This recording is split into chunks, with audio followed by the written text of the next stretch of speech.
Star Wars 7x7 episode 2933. It's a Jedi business episode today because the ratings period that included week 4 of the Obi-Wan Kenobi series has come out, and we're going to talk about what it says. And honestly, I feel like I'm going a little too far into the weeds, but I'll talk about that too and see just what we can learn about the numbers that have been reported so far. Punch it.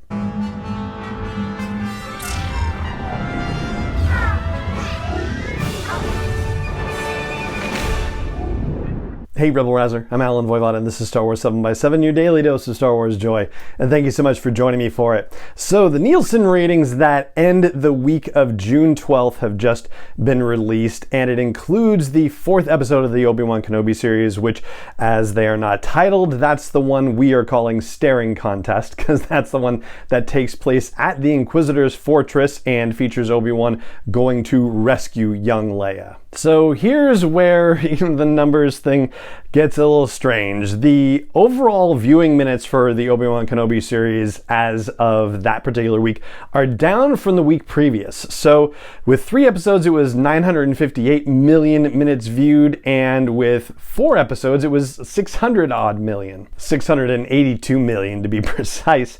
And so yeah, that's a, roughly a third drop off, but it's not as significant as the drop off that happened with Stranger Things. So Stranger Things set a streaming record with more than 7 billion minutes viewed for the week ending on June 5th.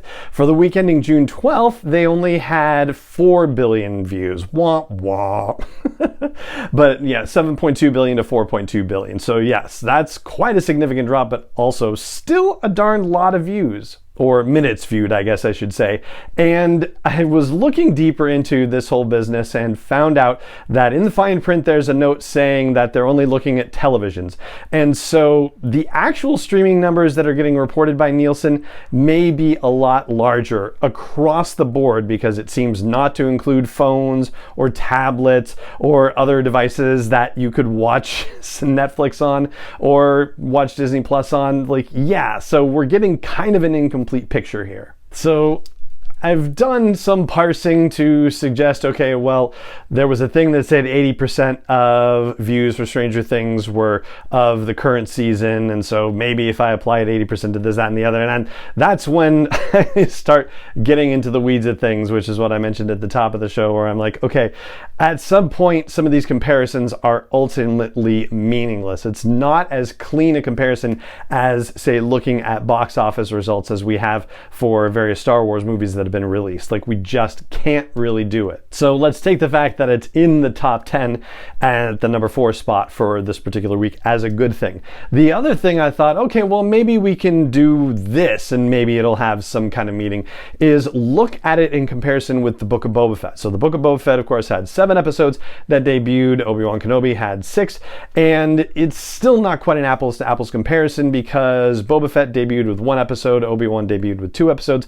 But even if you combine the results for week 1 and week 2 for the Boba Fett series and look at it that way, the Obi-Wan Kenobi numbers for week 1 actually beat the Boba Fett number. And then for week 3, well, Obi-Wan kind of blew Boba Fett out of the water, and it's not hard to understand why, since that was part 1 of the much heralded rematch of the century, right? So it was 467 million to 958 million, right? That's obviously a good reason why that was going to happen, because of the Darth Vader thing. And then for week 4, Obi-Wan also had higher numbers than the Boba Fett series as well. Basically 682 million minutes viewed versus 580 million minutes viewed. And again, just on television. So who knows, if more people were watching Boba Fett on their phones than Obi-Wan Kenobi people, then who knows? Maybe the numbers are different. I don't know.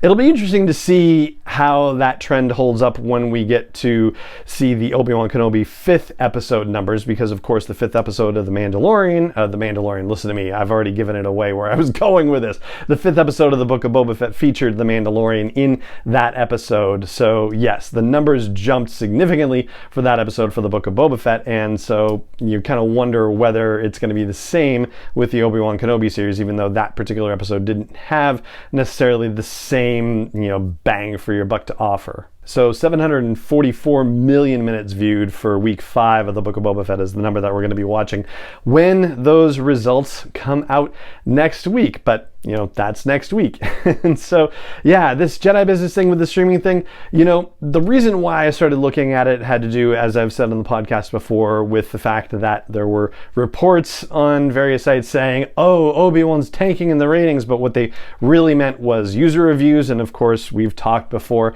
about user reviews and how they can be gamed and how they can be review bombed and all that stuff. We've talked about that ad nauseum all the way back since 2017 at least. And so, yeah, it seems like, it was already not not the right discussion, and it was just kind of being twisted in a way that served that particular narrative.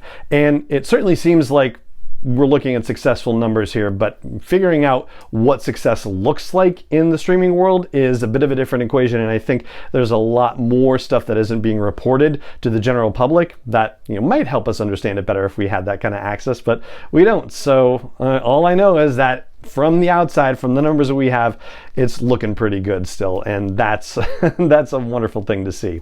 So there you go. That's what I've got for you on the ratings for week 4 of the Obi-Wan Kenobi series, which we're calling Staring Contest, and that is going to do it for this episode of the podcast. It just remains for me to say thank you so much for joining me for it as always, and may the Force be with you wherever in the world you may be.